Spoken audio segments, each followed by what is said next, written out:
যেই মাত্র বাদশাহ ইব্রাহিম বিন আদহাম ওই চাকরানিকে এমন ভাবে চাবুকের আঘাতে আঘাতে রক্তাক্ত করে দেয়, চাকরানি আবার ডাক দে বলে, আপনার হাতে দড়ি পায়ে দড়ি, আমাকে আর মারবেন না, জিন্দেগিতে আর কোনোদিন আপনার বিছানায় আমি শুইব না।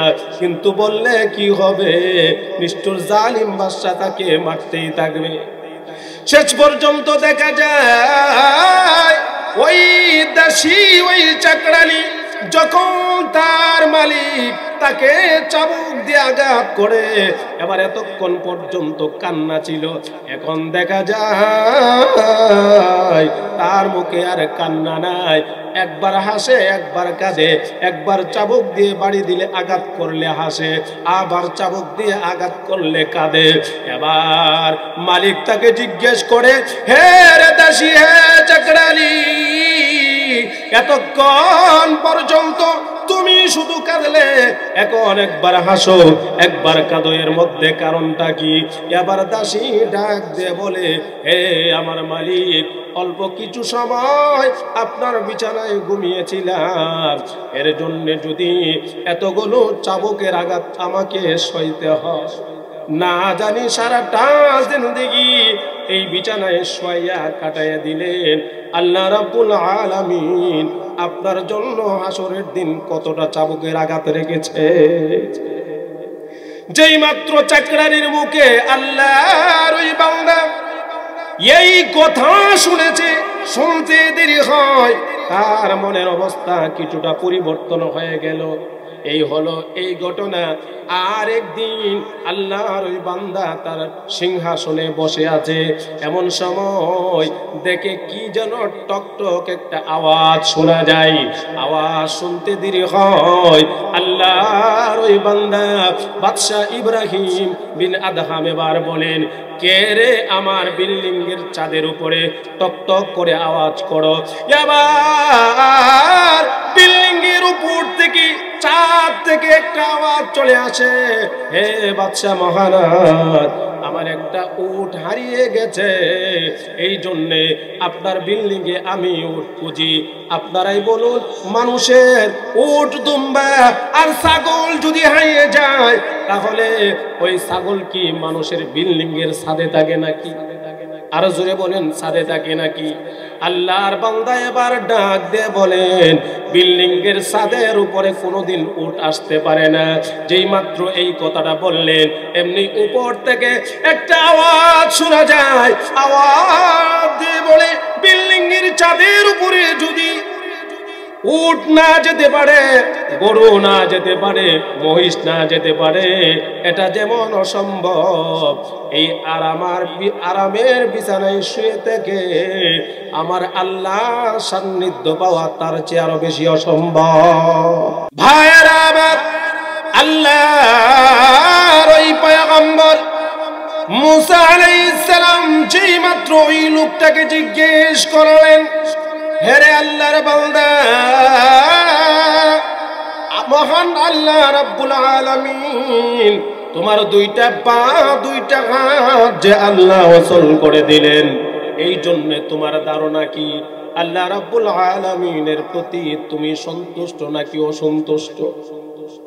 আল্লাহর পয়গম্বর মুসা আলাইহিস সালাম যেই মাত্র এই লোকটাকে জিজ্ঞেস করলেন, ওই লোকটা জবাব দেয়, ওগো আল্লাহর পয়গম্বর,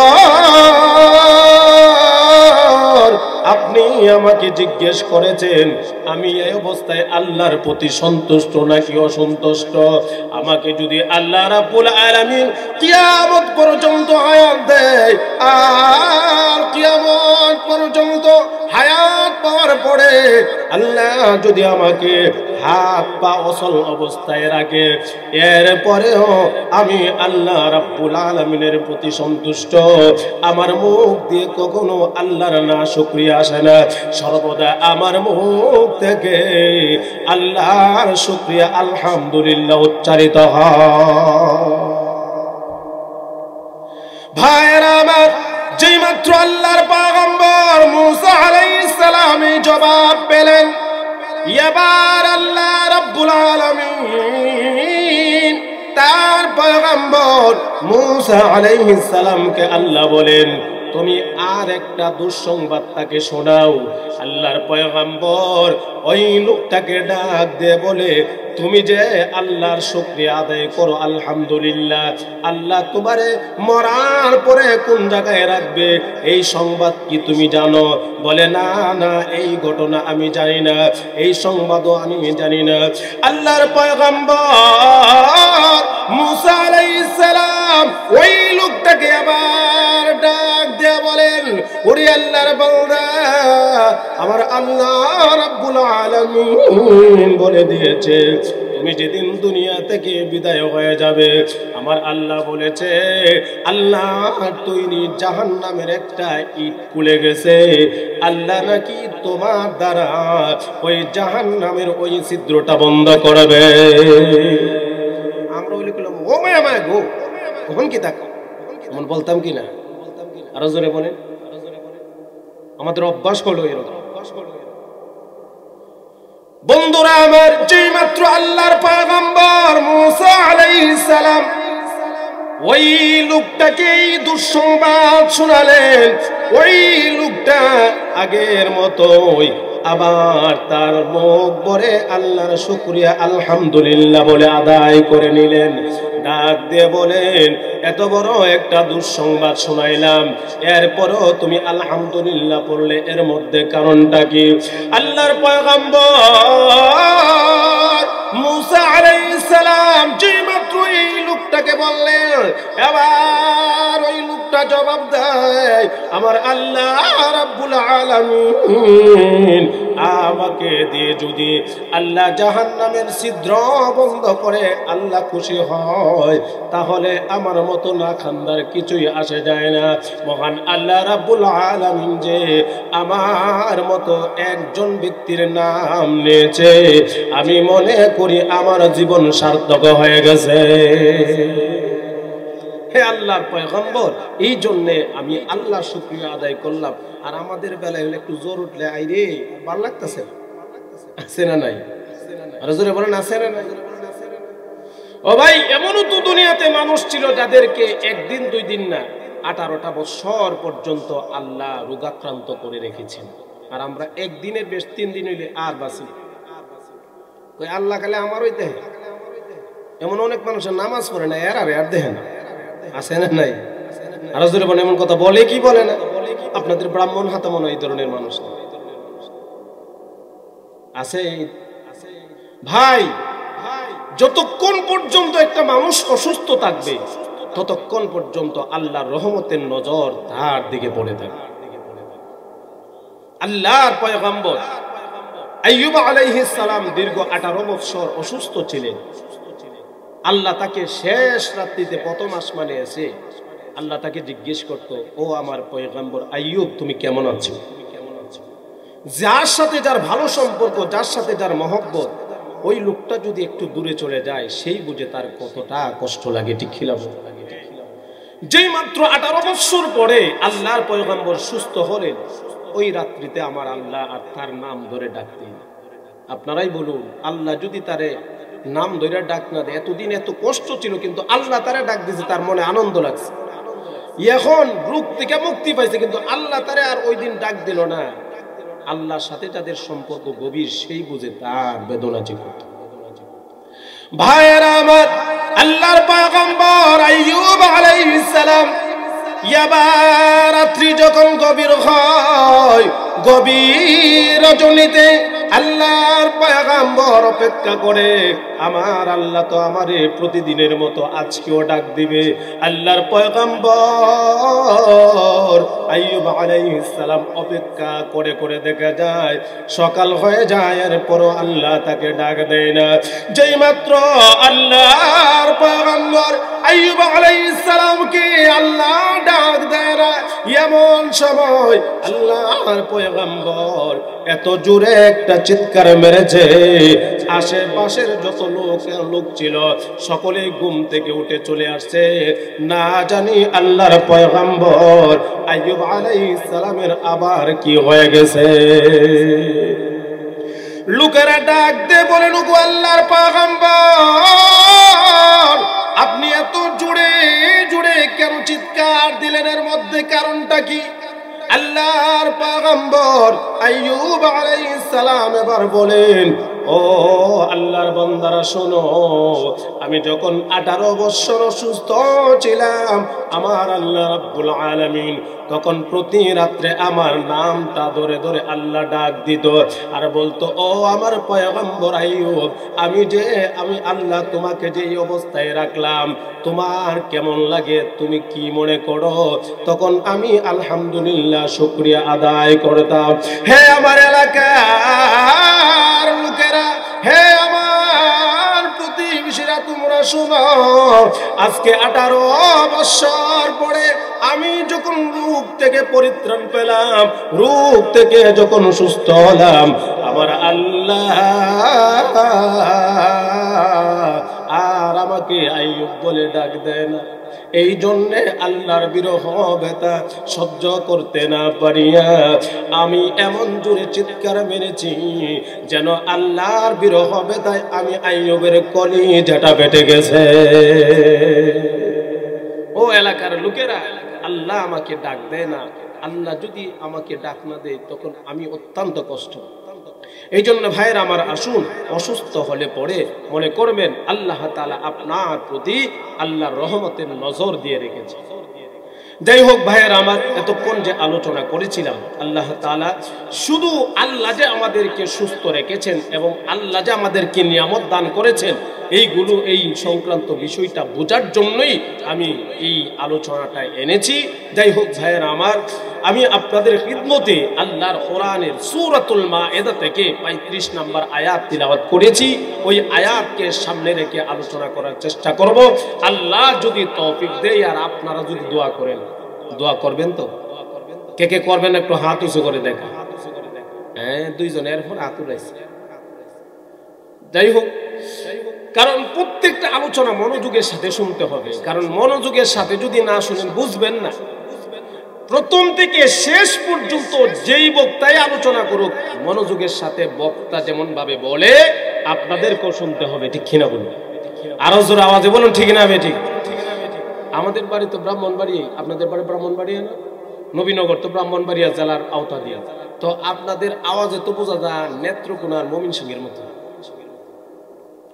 কারণ ব্রাহ্মণবাড়িয়া জেলা এমন একটি জেলা, যেই জেলার মানুষেরা যখনই ইসলামের বিরুদ্ধে, কোরআনের বিরুদ্ধে, আল্লাহর আইনের বিরুদ্ধে, যখনই কোনো নাস্তিক মুরতাদ ব্লগাররা যখনই ইসলামের বিরুদ্ধে কোনো ঘোষণা দিয়েছে, ইসলামের বিরুদ্ধে অবস্থান করেছে, ধর্মের বিরুদ্ধে অবস্থান করেছে, সর্বপ্রথম যে আন্দোলনের ডাক পেতেছে সেটা হচ্ছে ব্রাহ্মণবাড়িয়া, ঠিক কিনা বলুন? আরো জোরে আওয়াজে বলুন, ঠিক না বে ঠিক? তাই ব্রাহ্মণবাড়িয়ার মানুষের অন্য কোনো পুঁজি না থাকলেও একটা জিনিসের পুঁজি আছে, সেটা হলো আওয়াজ, ঠিক কিনা বলুন? আরো জোরে আওয়াজে বলুন, ঠিক না বে ঠিক? আর ব্রাহ্মণবাড়িয়া থেকে যখন কোনো আন্দোলন শুরু হয়, সেই আন্দোলন শুধু বাংলাদেশের সংসদ নয়, এই পৃথিবীর জাতিসংঘ পর্যন্ত খবর হয়, এটা ব্রাহ্মণবাড়িয়ার আওয়াজ, ঠিক কিনা বলুন? আরো জোরে আওয়াজে বলুন, ঠিক না বে ঠিক? বন্ধুরা আমার, 2-3 বছর আগে জামালপুরের এক টাকলা মোরাদ ডাক্তার ছিল, চিনেননি মোরাদ? সে বলে ব্রাহ্মণবাড়িয়ার কি এটা বাংলাদেশের ভেতরে নেই, এমন চিনেই না। অথচ ব্রাহ্মণবাড়িয়ার নাম শুনলে এমনও মানুষ আছে দাঁড়ায় থাকলে বসে যায়, ঠিক কিনা বলুন? এটা কলিজাওয়ালা একটা জেলা। এই জন্য ব্রাহ্মণবাড়িয়ার সন্তান হিসেবে আপনাদের গর্ব হওয়া উচিত, ঠিক কিনা বলুন? আর জোরে আওয়াজে বলুন, ঠিক না বে ঠিক? এজন্য আওয়াজ এখন থেকে আরো যত কম দেওয়া যায় নাকি, আমরা আওয়াজ চাই ব্রাহ্মণবাড়িয়ার আওয়াজ, নেত্রকোনা, ময়মনসিংহ আর নরসিংদী এই ধরনের আওয়াজের দরকার নেই। বেজার হন বাবারা? বেজার হয়েছেন? বেজার হবেন না, কারণ প্রত্যেকটা জেলার একটা করে ঐতিহ্য থাকে। এই ব্রাহ্মণবাড়িয়ার আন্দোলনের দ্বারাই ইসলাম বিদ্বেষীরা যে কোনো কাজ থেকে বিরত থাকে, নইলে দেখতেন বাংলাদেশের অবস্থাটা কি হয়, বাংলাদেশের অবস্থাটাতে কি হয় বুঝতে পারতেন। আল্লাহ কোনো না কোনো মানুষের মাধ্যমে, কোনো না কোনো একটা জেলার মাধ্যমে আল্লাহ আন্দোলন শুরু করাবে, এই আন্দোলনের মাধ্যমেই বাতিল দূরীভূত হবে, ঠিক কিনা? আর জোরে আওয়াজে বলুন, ঠিক না বে ঠিক? এই জন্য বন্ধুরা আমার, আসুন যে আলোচনা করতে চেয়েছিলাম সেটা হচ্ছে আমার তিলাওয়াতকৃত আয়াতে আল্লাহ দুনিয়ার মানুষদেরকে তিনটা কাজের কথা বলেছেন। জোরে বলুন কতটা? আলোচনা এতক্ষণে শুরু হলো, তিনটা কাজের কথা বলেছেন। আল্লাহ বলেন এই তিনটা কাজ যদি তোমরা করতে পারো তাহলে তোমরা ধরে নিতে পারো, আশা করতে পারো তোমরা সফল হবে। আপনারাই বলুন, দুনিয়াতে যে যে ব্যবসাটা করে কি ব্যর্থ হতে চায় না সফল হতে চায়?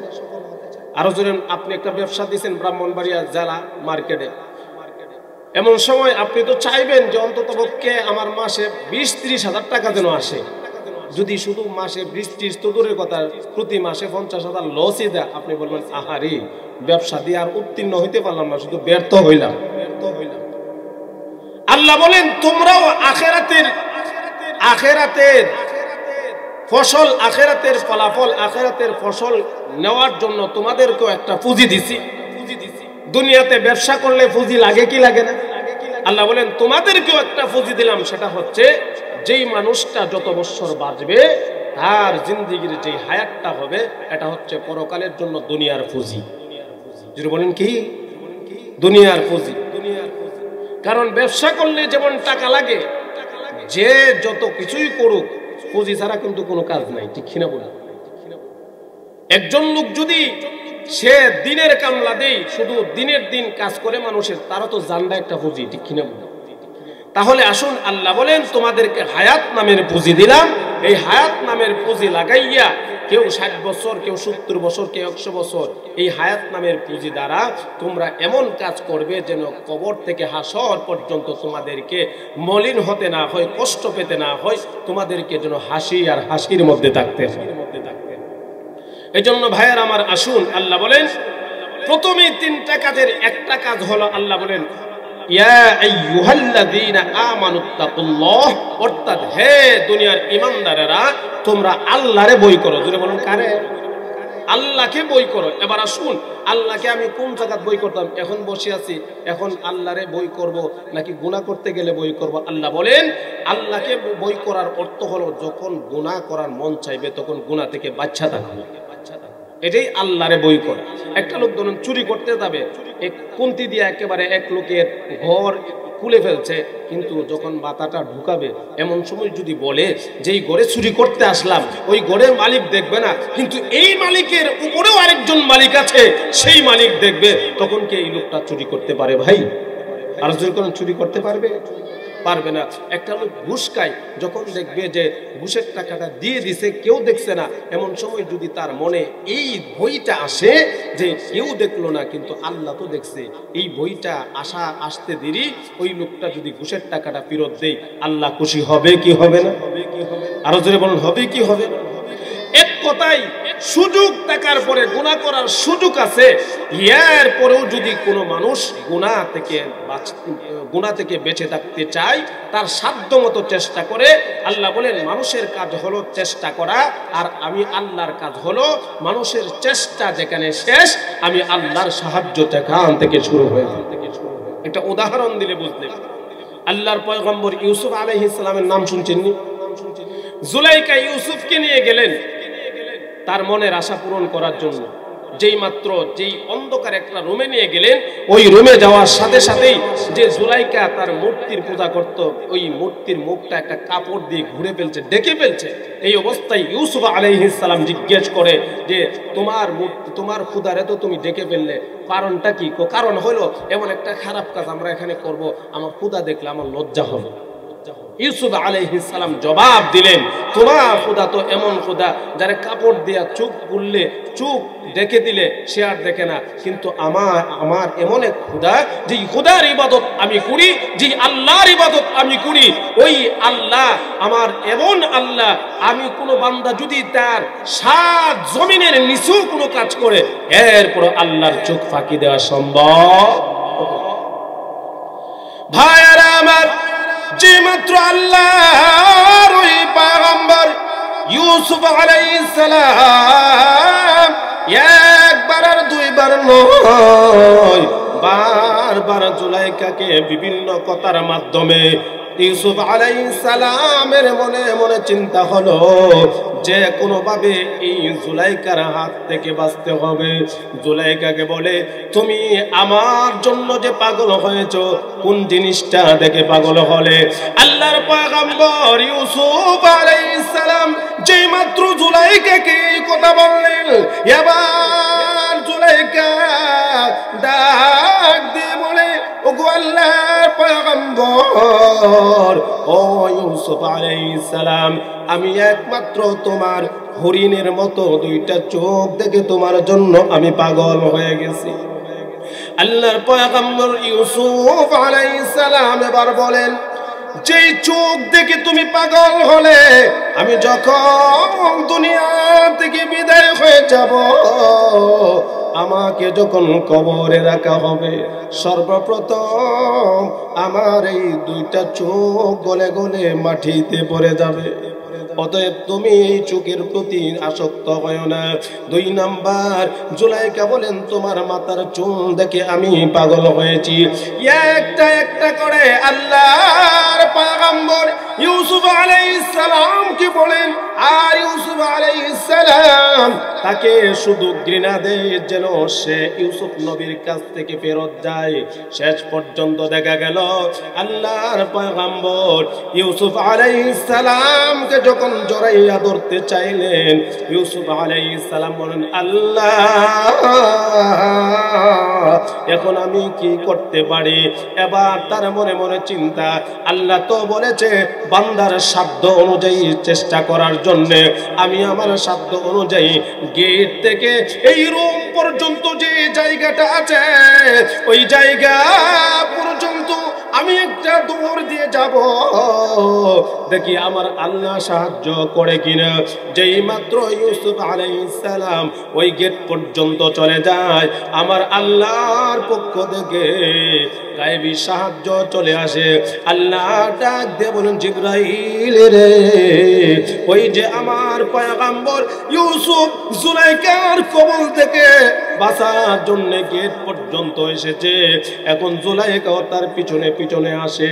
আমি আল্লাহ তোমাকে অর্ডার দিলাম, তুমি জিবরাইল এক একটা তালায় হাত দেবে আর এক একটা গেট খুলে দেবে, যেন আমার পয়গম্বর এক একটা গেট করে পার হতে পারে। এই জন্য ইউসুফ নবী যদি চিন্তা করতো, দেখ আমার তো কোনো দোষ নাই, এরা যখন ডাক্তার আনছে আমি আমার কাজ সারালাই, এমন করলে পারতো কিনা?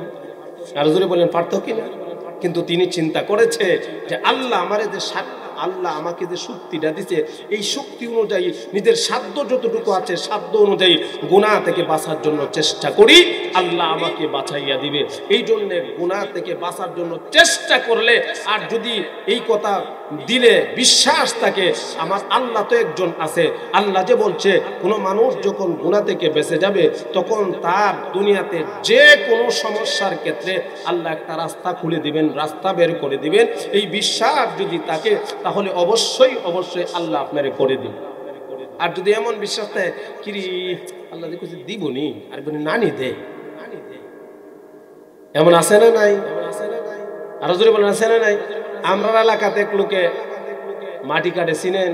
মাটি যে কাটে, তো ওনারা মাটিয়ালরা মাটি কাটতেছে, এরা মাঝখান দিয়ে একটা বিরতি দেয়। তো বিরতি যখন দেয় তখন দেখবেন কত মানুষের কত মুখ দিয়ে কত কথা। একজন আমার যদি আল্লাহ 20,000 টাকা দিত, তা আমি 10,000 আল্লাহর রাস্তা দিয়া লাইতাম, আর 10,000 আমি নিজে রাখতাম। তখন আরেকজন এটা তুই যে বেড়ারি, তোরে টাকা দিলে আবার তুইও মসজিদও দিতে, আল্লাহ যদি মনে অবিশ্বাস করে 10,000 আতনে রেখে দিব, বাহিয়ে 10,000 তো দিত। এই হইল কথা।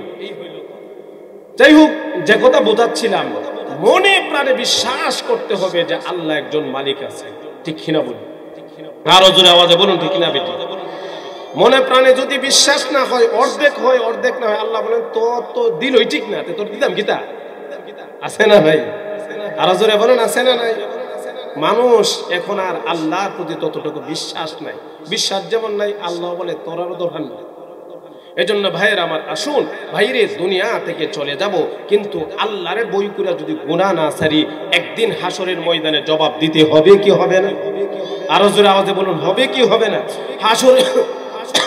যেদিন আল্লাহর কাছে জবাব দিতে হবে ওই দিনটা কেমন হবে একটু জানার দরকার। হাসরের ময়দানটা হবে এই রকম, যেদিন আমাকে আপনাকে দুনিয়াতে আল্লাহ যাকে যতটুকু হায়াত দিয়েছে এই হায়াতের প্রথম দিন থেকে শেষ দিন পর্যন্ত আল্লাহর আদালতে দাঁড়াইয়া হিসাব দিতে হবে। কোন দিন? আল্লাহ এক আয়াতে বলেন, واتقوا يوما ترجعون فيه إلى الله ثم توفى كل نفس ما كسبت وهم لا يظلمون। আল্লাহ বলেন তোমরা ওই দিনকে ভয় করো যেদিন তোমাদেরকে আল্লাহর কাছে ফিরে যেতে হবে। ওই দিন বলতে কোন দিন? আগামী শুক্রবার, আগামী রোববার মনে হয়।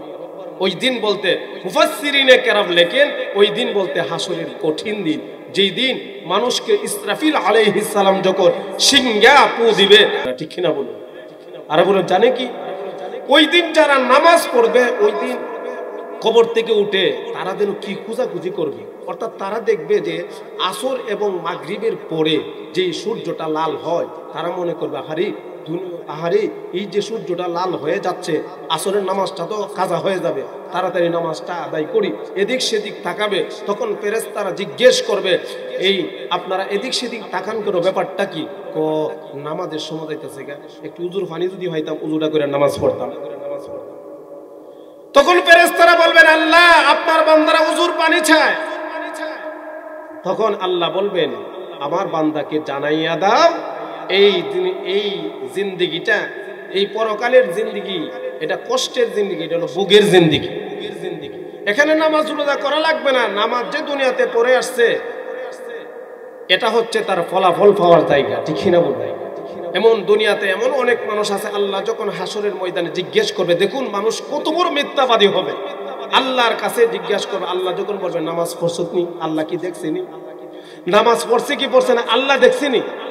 এরপর আল্লাহ জিজ্ঞেস করবে তুমি নামাজ পড়ছিলানি? তখন কইব আল্লাহ নামাজ তো সবসময় পড়ছি। তখন আল্লাহ বলবে নামাজ যদি তুমি পড়ে থাকো তাহলে তোমার একটা পরীক্ষা আছে। বলে কি পরীক্ষা? আল্লাহ বলেন আমার দুনিয়াতে নামাজ যারা পড়ছে তারা রুকুও দিত, সেজদাও দিত, তুমি যদি নামাজ পড়ি থাকো তাহলে একটা রুকু দাও, একটা সেজদা করো। তখন দেখা যাবে সেজদা রুকু দিতে চাইবে, এই যে মনে করুন রোডের মতো সোজা হয়েছে, এই পিঠ আর বাঁকা হবে না। তখন আল্লাহ বলেন তুমি যে নামাজ পড়ছো না এটা হচ্ছে তার প্রমাণ। এরপরে বলবো আল্লাহ নামাজ তো পড়ছি, এখন কোন কারণে পারতাছি না, বুঝতাছি না তো। আল্লাহ বলবেন এ ফেরেশতা জিবরাইল সিসি ক্যামেরাটা টান দে। বলে কেন? হ্যাঁ বলে দুনিয়াতে নামাজ পড়ছে এটা দেখায় দে। তখন দেখা যাবে শুধু নামাজ যে পড়ছে না তার জিন্দিগির সবটা জিন্দিগি এই ক্যামেরার ভিতরে তুলে ধরবে, দেখাবে। তখন দেখবো বাপরে এমনও দিন আছে নামাজ তো পড়ছেই না, ঈদের নামাজও পড়ছেন, এমনও মানুষ আছে না নাই? আরো যে এমন আছে না নাই? আবার এমনও মানুষ আছে মা বাপ মারা গেছে কোন রকম জানাজাত গেলেও ভাই বোন মারা গেছে জানাজাও পড়ে না, আছে না নাই? আপনাদের এলাকায় না? ও ভাই একদিন জবাব দিতে হবে। আল্লাহ বলেন ওই দিনের বই করো যেদিন তোমাদেরকে আল্লাহর কাছে ফিরে যেতে হবে। তো ওই দিন কোন মানুষটাকে কেমন করে নেবে? আল্লাহ বলেন এক প্রকারের মানুষ রে আল্লাহ তার ট্যাং দুইটা উপরের দিকে, পা দুইটা নিচের দিকে, জিহ্বাটা এই মুখ থেকে বের করে নাভি পর্যন্ত এত লম্বা হয়ে যাবে। এই অবস্থায় হাসরের এই কঠিন ময়দানে, এই মাটির ময়দান না কিন্তু তামার ময়দানে ওই লোকটা হাত দিয়ে হাঁটবে আর পা দুইটা উপরের দিকে থাকবে, তার জিহ্বা দিয়ে দিয়ে এমন ভাবে জিহ্বা দিয়ে এই মাটিতে জিহ্বা বের করে করে এই মাটিতে জিহ্বা লাগাইয়া এই তামার জমিনে জিহ্বা লাগাইয়া হাসরের ময়দান পর্যন্ত চলে যেতে হবে। আল্লাহর ফেরেশতারা তখন তাকে জিজ্ঞেস করবে, আল্লাহকে জিজ্ঞেস করবে আল্লাহ তার তো দুনিয়াতে পাও ছিল, তার পাও দিয়ে হাঁটতো, এখন হাত দিয়ে হাঁটে কেন?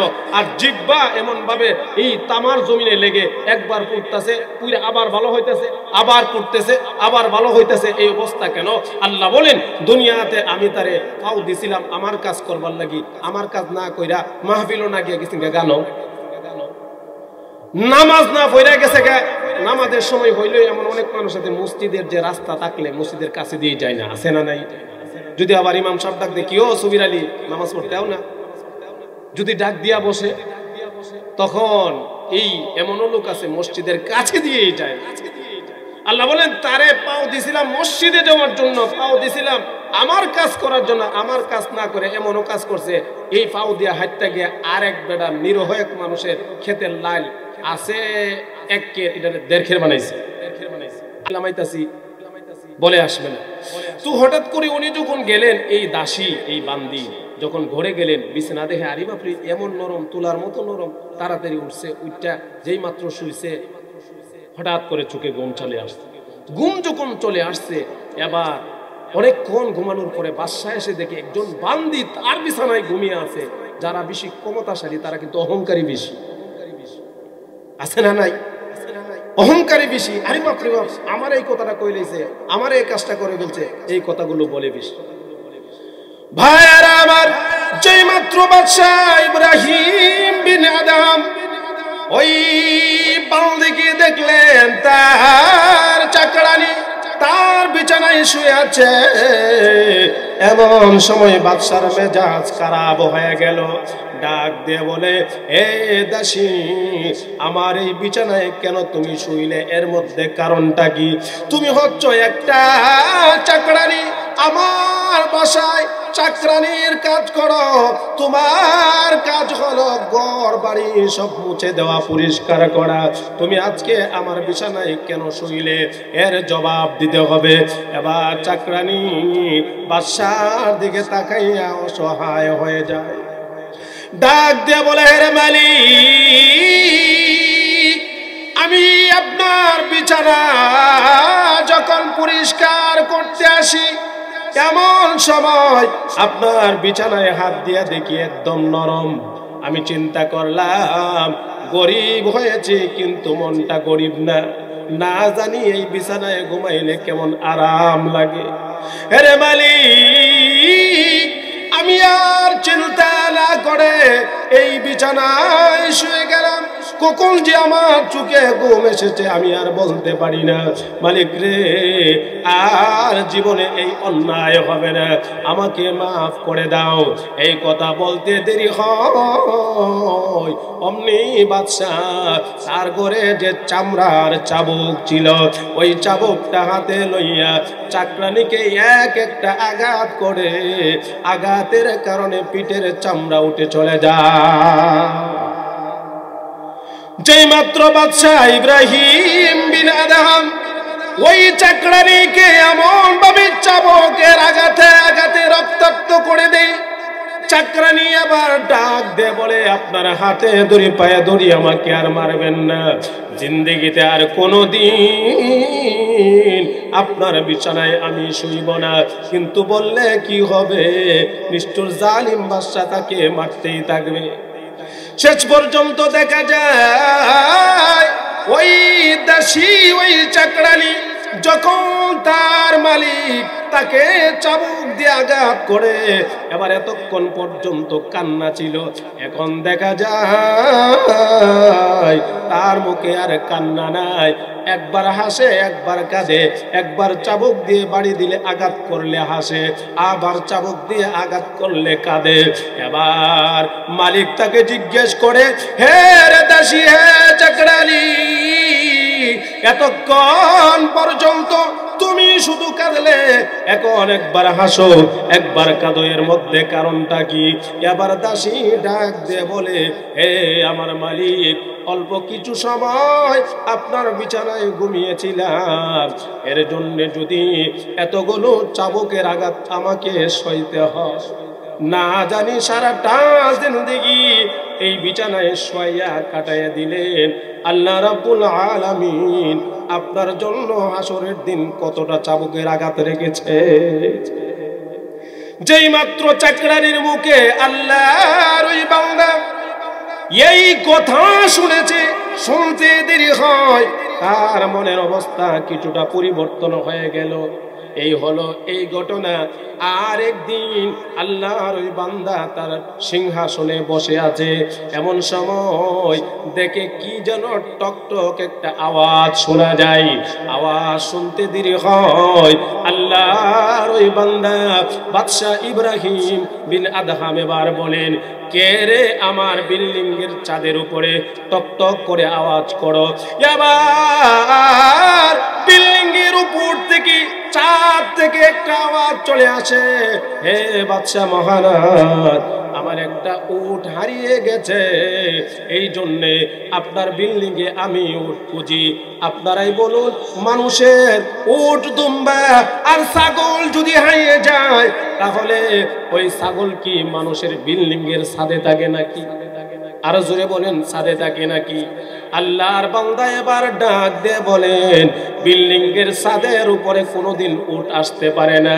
যেই মাত্র এই কথাটা বললেন, এমনি উপর থেকে একটা আওয়াজ শোনা যায়। আওয়াজ দিয়ে বলে, বিল্ডিং এর ছাদের উপরে যদি উট না যেতে পারে, গরু না যেতে পারে, মহিষ না যেতে পারে, এটা যেমন অসম্ভব, এই আরামের বিছানায় শুয়ে থেকে আমার আল্লাহর সান্নিধ্য পাওয়া তার চেয়ে আরো বেশি অসম্ভব। যেই মাত্র দুইটা কথা এক চাকরানি হাসলো, হাসার পরে বলল, আল্লাহ জানি আপনার কপালে কতটুকু চাবুকের আঘাত রেখেছে। দ্বিতীয় নাম্বার হলো, ছাদের উপরে এই ঘটনা যখন শুনলেন তখন তার দিল নরম হয়ে গেছে। সব কিছু ছেড়ে দিয়ে, যেই বাদশার শত শত চাকর ছিল, শত শত ঘোড়া ছিল, সব বাদ দিয়ে শুধু একটা লুঙ্গি গায়ে দিয়ে এই বাদশাহী ছেড়ে দিয়ে বের হয়ে গেল। ভাইরা আমার, কতটুকু বাদশাহী ছেড়ে দেওয়ার পরে আল্লাহর কত বড় ওলি হলেন।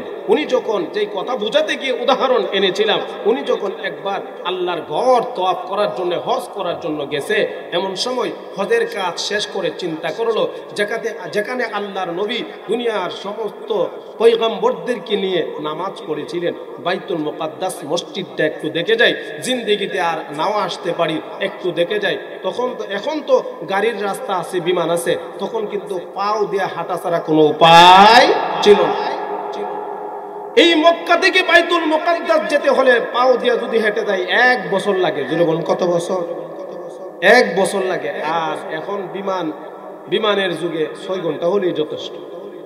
আল্লাহর এই বান্দা পায়ে হাঁটতে শুরু করলেন যে আমি যে বাইতুল মুকাদ্দাসে যাব, রাস্তাঘাটে তো আমার খিদা লাগবে, তখন খাবো কি? এই কথা চিন্তা করে এক খেজুরের দোকানদার, যেই লোক খেজুর বিক্রি করে, ওই লোকের কাছে গেলেন। গিয়ে দেখে খেজুর যখন নিবে, খেজুর মাপতেছে। আপনাদের এলাকায় খেজুর, আপেল, আঙ্গুর এগুলো মাপটা দেয় না? জোরে বলেন, দেয় কি দেয় না? মেপে দেয়। মাপটা দেওয়ার সময় দেখবে যদি পাল্লাটা একটু ছোট হয় তাহলে অনেক সময় বড়ি অথবা আপেল অথবা আঙ্গুর এগুলো অনেক সময় একটা দুইটা নিচে পড়ে যায়। তো আল্লাহর বান্দা চিন্তা করলো, খেজুরটাতে মাপ দিল, একটা খেজুর নিচে পড়ে গেছে। সে মনে করছে এটা বুঝি আমার বাগের দিকে পড়ছে, আমার মাপের দিকে বুঝি পড়ে গেছে। চিন্তা না করে এমনি মুখে দিয়ে দিই। এই জন্যে আমরা বাজারে গেলে অনেক সময় কিনি বা না কিনি, এমনি কেউ বুড়ি আনছ, আনছি, দেখি আগে খায়া মনে করেন একটা খাইতাছে আর একটা গিলতাছে আর একটা হাত, যে বেটা ব্যস্ত আছে, বেটা আরে নেবা না আল্লাহ জানে, খায় তো শেষ করতেছে। দাবি আদায় করার কোনো চিন্তাই করে না, আছে না নাই? আবার এমনও যুবক আছে এটার একটা মডেল মনে করে। কোনো বাদামওয়ালা, কোনো বুটওয়ালা যদি তাকে বাপ দাদার চিনা নাই, এমনি 2টা বাদাম মুখে দিয়ালা, এই যে 2টা মুখে দিল, এটা একটা ফ্যাশন মনে করে। যেটা বলে কি মনে করে? ফ্যাশন মনে করে। ফ্যাশন যে মনে করলা, এই বুট কি তোমার বাপে বাজ্যা রাখছে না তোমার দাদা বাজ্যা রাখছে?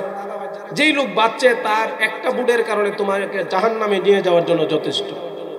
এই জন্য খেতে যদি হয় কিনে খাও, তাতে করে কারো কাছে জবাব দিতে হবে না, আল্লাহর কাছেও না, দুনিয়ার কাছেও না।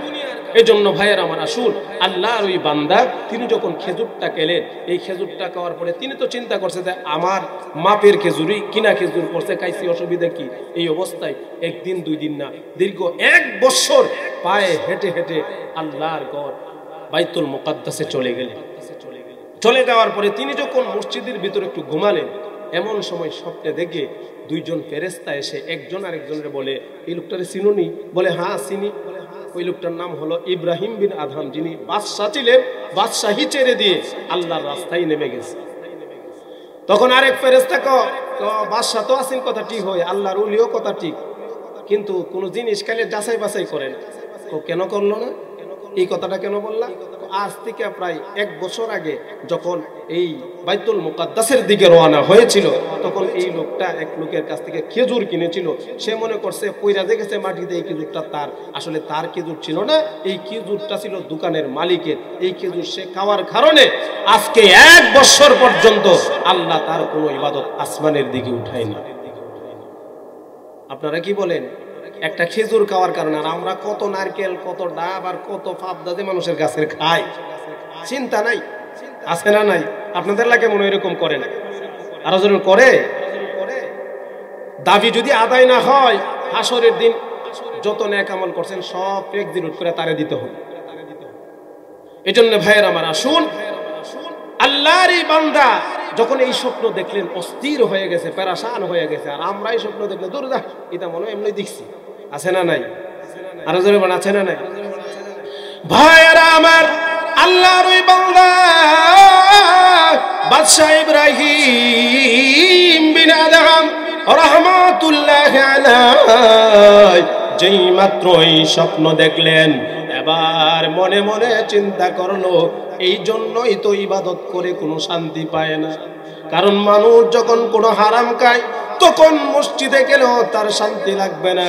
ওই অন্তর দিয়ে যত ইবাদত করে, ওই ইবাদত করতে দেরি হবে, ওই ইবাদতে তার মজা লাগবে না।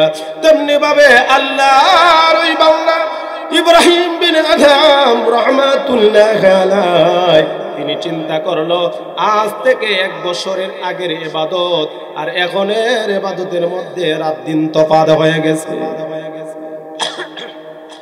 আল্লাহর বান্দা বাদশাহ ইব্রাহিম বিন আদম রাহমাতুল্লাহি আলাইহি এবার আল্লাহর কাছে ফরিয়াদ জানায়, আল্লাহ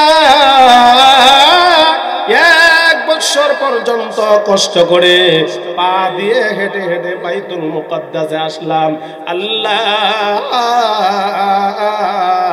একটা খেজুর খাওয়ার কারণে আমার কোনো ইবাদত কবুল হয় না।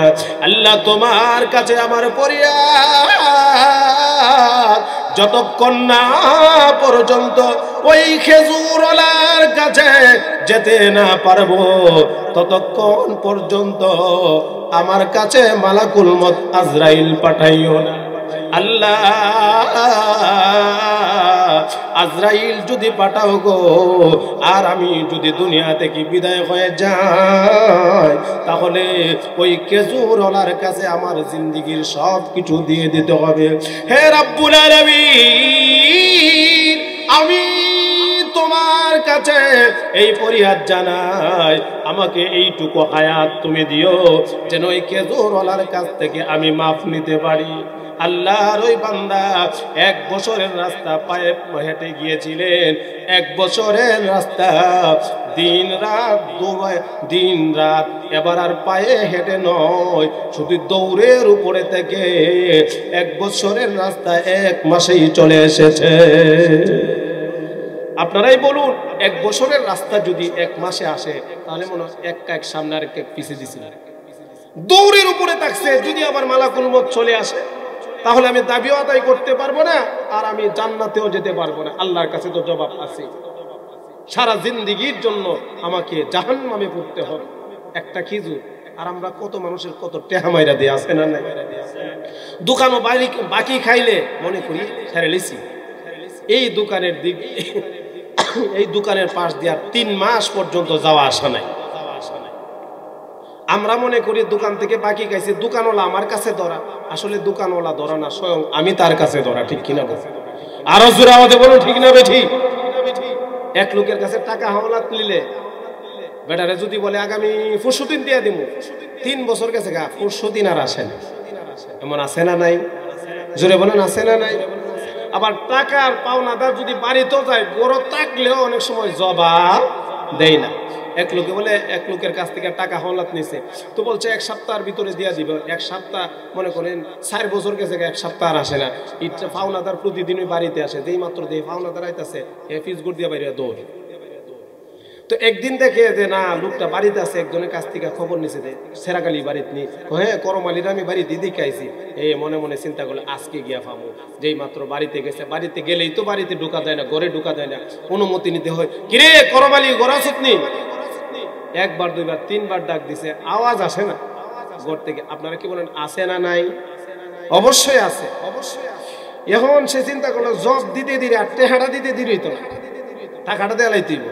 তখন জবাবও দিয়া লাভ নাই, টাকাও দেয়া লাভ নাই, দেখি কতদিন আমার বাড়িতে আসতে পারে।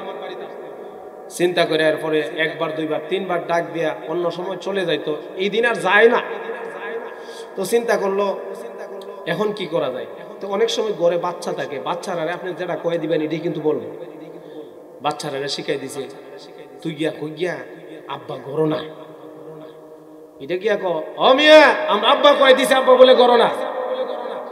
এই হইল অবস্থা। তো যাই হোক, যে কথা বুঝাচ্ছিলাম, পাওনাদার পাওনা নিলে এমন অবস্থা হয়ে যায়। আপনাদের এলাকায় মনে হয় না এমন অবস্থা হয়? যদি টাকা আনতে পারে মনে করে বাপরে যে লোকের কাছ থেকে টাকা আনছি এই লোক আমার কাছে দেখা যাক কতদিন আসতে পারে। ভাইয়ের আমার, আল্লাহর ওই বান্দা তিনি যখন খেজুরওয়ালার কাছে গেলেন, 1 বছরের রাস্তা কই দিনে আসছে ভাই? 1 মাসে আসছে। আসার পরে এবার খেজুরওয়ালার কাছে গিয়ে দেখে যেই বুড়া মানুষের কাছ থেকে খেজুর নিছিল এই বুড়া মানুষটা আর নাই। এখন দেখা যায় একটা যুবক ছেলে বসে আছে।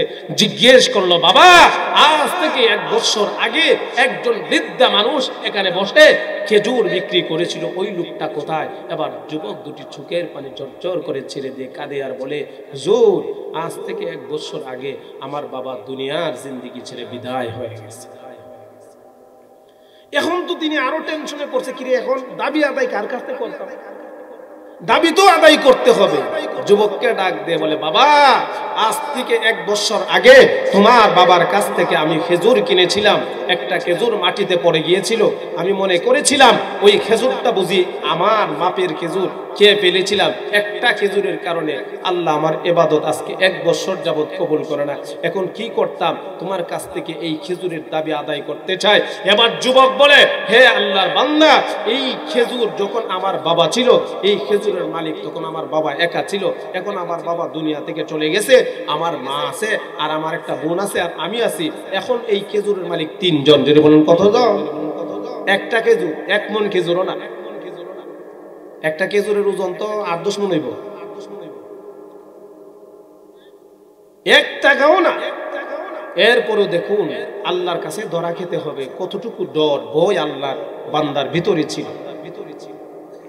ভাইরা আমার, ওই যুবককে আল্লাহর বান্দা ইব্রাহিম বিন আদহাম রাহমাতুল্লাহি আলাইহি ওই যুবককে আবার ডাক দিয়ে বলেন, হে যুবক, আমি এখন কার কাছ থেকে কেমন করে ক্ষমা নেব? আল্লাহর বান্দা যখন এই কথা বললেন, যুবক এবার ডাক দিয়ে বলেন, হে আল্লাহর বান্দা, আমার বোন যে একজন রয়েছে এখান থেকে 300 মাইল দূরে তাকে বিয়ে দিয়েছি। এবার আপনারাই বলুন, আল্লাহর বান্দা এখন আবার 300 মাইল যেতে হবে? আল্লাহর বান্দা এবার ডাক দিয়ে বলেন, তুমি যে খেজুরের অংশ তোমার আছে এই দাবিটা ছেড়ে দাও। আমাকে আল্লাহ যদি হাত দেয় এই পা দিয়ে হেঁটে 300 মাইল দূরে যাব। ভাইরা আমার, আল্লাহর বান্দা ইব্রাহিম বিন আদহাম রাহমাতুল্লাহি আলাইহি এবার যুবকের কাছ থেকে দাবি আদায় করে তার বোনের বাড়িতে চলে যায়। 1 দিন 2 দিন নয়, 300 মাইল দূরে। রাস্তাটা কত দূর? ওই জায়গায় পায়ে হেঁটে চলে যায়। ওই পায়ে হেঁটে ওই মহিলার বাড়িতে চলে যায়।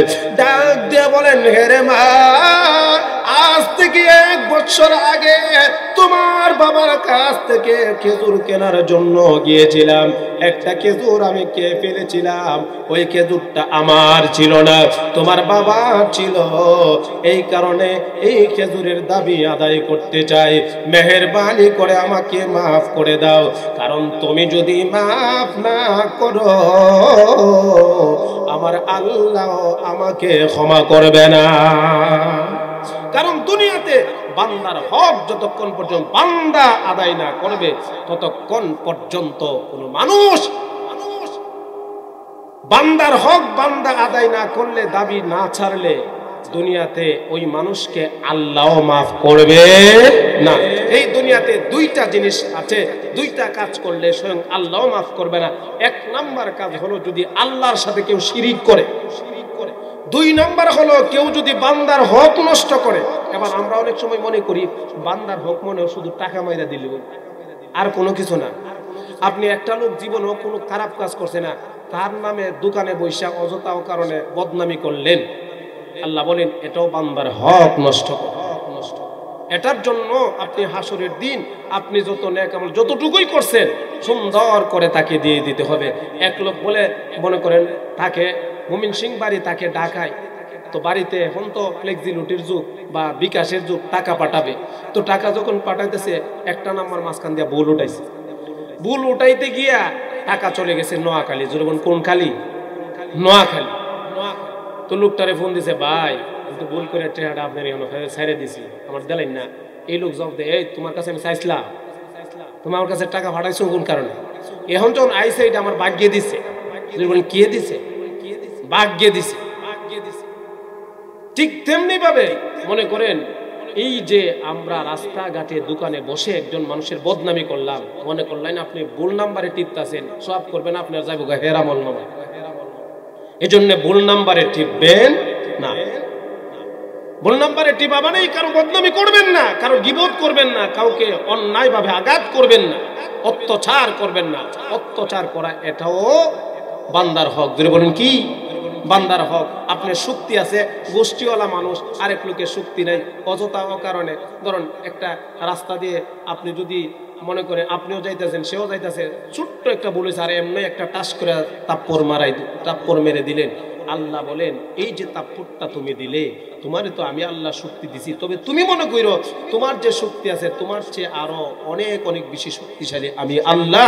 যে হাত দিয়ে তুমি আমার একটা বান্দাকে আঘাত করলে, এই হাতের ভিতরে যে ক্যালসিয়াম যে আমার কুদরতি শক্তি কাজ করে, এই হাতের শক্তি যদি আমি আল্লাহ কেড়ে নেই তখন তোমার প্যারালাইসিস ছাড়া কোনো উপায় থাকবে না। এই জন্য হাতটা আমার সাথে আছে, কিন্তু কাজ করাইতেছে কে? আরো জোরে বলেন কে? আল্লাহ কাজ করাচ্ছে। আল্লাহর কাজ, আল্লাহর দেওয়া শক্তি দিয়া আমি যদি আল্লাহর কোনো বান্দারে অযথা আঘাত করি আল্লাহ সইবে তো? আরো জোরে বলেন সইবে? আল্লাহ সইবে না। বন্ধুরা আমার আসুন, যে কথা বোঝাচ্ছিলাম, দুনিয়াতে থাকা অবস্থায় ভাই অনেক সময় অনেক মানুষ লক্ষ লক্ষ টাকা মসজিদে দান করে নাম করার জন্য। কি করার জন্য? নাম করার জন্য। আল্লাহ রাসূল বলে গেছেন 10,000 টাকা দান করার চেয়ে 10 টাকা ঋণ ভাঙা অনেক সওয়াবের কাজ। তোমার 10,000 দান করা লাগবে না, 10 টাকা কেউ ঋণ পাই কিনা এটা ভাঙবো, তবে যদি তোমার সওয়াব নাও করতে পারো তোমার সওয়াব তো আর দিতে হবে না। এই জন্য 10,000 টাকা দিলা, সওয়াব তোমার হইল, এই সওয়াব যদি আরেক লোককেই দিতে হয় তার চাইতে এটাই ভালো যে 10 টাকা নিয়ত করে দিলেন, সওয়াবটা আপনার থাকলো। ঠিক কিনা বলুন? আরো জোরে আওয়াজে বলুন ঠিক না? ঠিক। এজন্য বন্ধুরা আমার যে কথা বুঝাচ্ছিলাম, আল্লাহর ওই বান্দা ইব্রাহিম বিন আদহাম রাহমাতুল্লাহ আলাইহি যেই মাত্র চলে গেলেন, যেই মাত্র ওই মহিলার কাছে চলে যায়, গিয়ে বলে মা মেহেরবানি করে যদি তুমি আমাকে মাফ না করো আল্লাহও আমাকে মাফ করবে না। এবার মহিলা চিন্তা করলো, আহারে বুড়া মানুষ কত দূর থেকে এসেছে, তাকে মাফ করে দেওয়া উচিত। আর এটাই ধর্ম, মুসলমানের ধর্ম হলো একজন আপনারে আঘাত করেছে তখন যদি আপনি মাফ করে দিতে পারেন আল্লাহও খুশি হয়। ঠিক কিনা বলুন? আর জোরে আওয়াজে বলুন ঠিক না? ঠিক। বন্ধুরা আমার আসুন, যেই মাত্র ওই যুবক ওই মহিলা তাকে মাফ করে দিলেন, এবার আরেকজন আছে না নাই? আরো জোরে কোন আরেকজন আছে না নাই? সেটা কে? ওই যুবকের মা। এবার মার কাছে চলে গেল। মার বাড়ি যদি, বোনের বাড়ি যদি 300 মাইল দূরে হয় তাহলে মার বাড়ি যদি আসতে হয় এরপরে তো ব্যাগ দিয়ে 300 মাইল দূরে আসতে হবে। আমরা 300 মাইল দূরে তো দূরের কথা, 3 মিনিট দূরে যদি কারো কাছ থেকে কেউ টাকা পায় আর যাওয়ার ইচ্ছা থাকে ইবড় নিব না, আমার দরকারটা কি তা আছে না নাই? আর জোরে বলেন আছে না নাই? এই ধরনের কিন্তু বলে থাকে। 300 মাইল দূরে চলে গেলেন, ওই দিক দিয়ে আবার রিটার্ন এসে ওই যুবকের মায়ের কাছ থেকে এই দাবি আদায় করলেন। দাবি আদায় করার পরে এবার আল্লাহর বান্দা ইব্রাহিম বিন আদহাম রাহমাতুল্লাহ আলাইহি তার মনে একটা চিন্তা আসছে, আল্লাহ এতদিনে আমি পেরেশান থেকে মুক্ত হলাম। যদি বলেন কিসের থেকে? পেরেশানি থেকে মুক্তি পেলাম। যদি এই দাবি আদায় করতে না পারতাম আর যদি আজরাইল চলে আসতো, আমি যদি দুনিয়া থেকে বিদায় হয়ে যেতাম, তাহলে আমাকে তো আল্লাহর কাছে জবাব দেওয়া লাগতো। হাসরের কঠিন ময়দানে যেই ময়দানটা কেমন হবে, আল্লাহর নবী বলেন ওই ময়দানটা হবে এইরকম, আমরা যেই মাটিতে এখন বসবাস করি এই মাটিটাই হাসরের ময়দান হবে। তবে এই মাটি আর মাটি থাকবে না, এই মাটি তামা হয়ে যাবে। মুফাসসিরিনে কেরাম তাফসীর কারকরা লেখেন যে লোহা দিলেই তো চলতো, তামা আনছে কেন? ও তামা যত সহজে গরম হয় লোহা তত তাড়াতাড়ি গরম হয় না, এই জন্য তামাটা ব্যবহার করলেন। আর মুফাসসিরিনে কেরাম আরেকটা উত্তর দিলেন যে তামা ব্যবহার করার কারণে এই তামাটা যতটুকু শক্ত বা যতটুকু তাড়াতাড়ি গরম এবং যতটুকু আগুনে যতটুকু তাপ দিতে পারে অন্য কিছু দিতে পারে না। একদিক দিয়ে হলো আপনার পায়ের নিচে তামা, অপর দিক দিয়ে আমরা যে মাথার উপরে সূর্যটা দেখি, এই সূর্যটা ছাড়াও সূর্যের আরো 49টা মুখ আছে। যেটা বলেন কি আছে? আরো 49টা মুখ আছে সূর্যের। এই সূর্যের 49টা মুখ আর আমাদের মাথার উপরে যে এখন বর্তমানে সূর্যটা আছে, এই 49 আর 1 আপনাদের এলাকায় কত হয়? 42, 45 না 50 হয়। আল্লাহ বলেন হাসরের ওই কঠিন ময়দানে যে 49টা মুখ অন্যদিকে আমি ঘোরাইয়া রেখেছি, এই মুখ দিয়ে আরামের কোনো আলো আসে না, ওই মুখ দিয়ে আগুনের মতো তাপ বের হয়। ওই মুখটা একত্রিত করে হাসরের ময়দানে 49 আর 1 50টা সূর্যের মুখ একত্রিত করে একসাথে করে আমার বান্দা বান্দি দুনিয়াতে যারা অপরাধ করবে তাদের মাথার 1 আঙ্গুল উপরে, অর্থাৎ সুরমাদানের কাঠিটা যত লম্বা, সুরমাদানের কাঠিটা আপনাদের এলাকায় তাল গাছের সমান। সুরমা যেতে একটা তাল গাছ লয়া খেজুর গাছের সমান। এই ছোট্ট একটা কাঠি, আল্লাহ বলেন এই কাঠি পরিমাণ তোমার আপনার মাথার উপরে থাকবে, আমার আপনার মাথার উপরে আল্লাহ দিয়ে রাখবেন। এই অবস্থায় নিচে দিয়েও গরম, উপর দিয়েও গরম। আল্লাহর আদালতে 1 দিন আর 2 দিন না, দীর্ঘ 50,000 বছর দাঁড়াইয়া দুনিয়াতে যেই হায়াতটা আল্লাহ দিল, কোন দিন থেকে হিসাবটা হবে সেটাও তো জানার দরকার। একটা মানুষ জন্ম থেকে তার যখন 15 বছর বয়স হয় তখন থেকে তার হিসাব গণনা শুরু হয়, তার শরীয়তের হিসাব 15 বছর পর্যন্ত। এজন্য আল্লাহ বলেন আমার তিলাওয়াতকৃত আয়াতে বলেন ওয়াত্তাকু ইয়াওমান তুরজাউনা ফীহি ইলাল্লাহ সুম্মা তুওয়াফা কুল্লু নাফসিম মা কাসাবাত ওয়া হুম লা ইউযলামুন। আল্লাহ বলেন তোমরা ওই দিন রে বই করো। যদি বলেন কোন দিন রে? তোমরা ওই দিনকে বই করো যেদিন তোমাদেরকে আল্লাহর কাছে ফিরে যেতে হবে। যদি কার কাছে?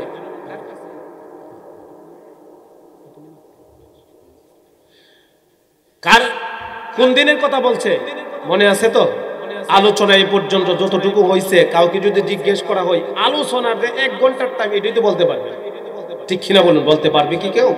বলতে পারবে না। তাহলে হিসাব করে দেখুন আমার আপনার জিন্দিগিতে কি খাইলাম, কোন জায়গা থেকে আনলাম। নাকি এক লোক মনে করেন মূলা লাগাইছে, এই কাতে যে না মালিক যখন না একটা মূলা উড়গায় নিয়া তরকারি রান্ধি, আপনারা কি বলেন? এই হিসাবও কিন্তু হাসরের দিন দিতে হবে। দিতে হবে কি হবে না? এক লোক মরিচ লাগাইছে, একটা মরিচ টান দিয়ে আনলেন। এক লোক ধনে পাতা লাগাইছে, ধনে পাতা উড়গাই না, এটা দিলে একটু তরকারিটা টেস্ট হইব, জিভলাতে আরাম লাগছে কথা ঠিক, কিন্তু জবাব হয় মনে দিতে হবে, ঠিক কিনা বলুন? আরো জোরে আওয়াজে বলুন ঠিক না বে ঠিক? এই জন্য ভাইয়েরা আমার, পরের জিনিস দেখলেই যেন জিহ্বা মনে করেন না নাড়াছাড়া না করে। নিজের অন্তত পক্ষে যদি পান্থা বা যদি মরিচ দিয়ে খান, এরপরও আল্লাহর কাছে তো আর জবাব দেওয়া লাগবে না যে না আল্লাহ আমি হালাল যতটুকু আমার রিজিকে ছিল খাই খেয়েছি, কিন্তু পরের এত দামি দামি জিনিস থাকার পরও আমার লোভ যায় নাই। আল্লাহ বলেন এই অবস্থায় যদি তার অন্তরে আল্লাহর ভয় চলে আসে, আল্লাহ ওই বান্দা বান্দির প্রতি খুশি হয়ে যায়। যাই হোক বন্ধুরা আমার এতক্ষণের আলোচনার মোট ফলাফল হলো আমরা দুনিয়া থেকে চলে যাব, কেউ থাকবো না। তবে দুনিয়া থেকে চলে গেলেই শেষ না, একদিন আল্লাহর কাছে জবাব দিতে হবে। ওই দিন কোন দিন? যেদিন মাথার উপরে থাকবে 50টা সূর্যের মুখ আর নিচে থাকবে তামার জমিন। এই তামার জমিনে দাঁড়াইয়া এক প্রত্যেকটা মানুষের প্রথম থেকে শেষ পর্যন্ত আল্লাহর আদালতে জবাব দিতে হবে।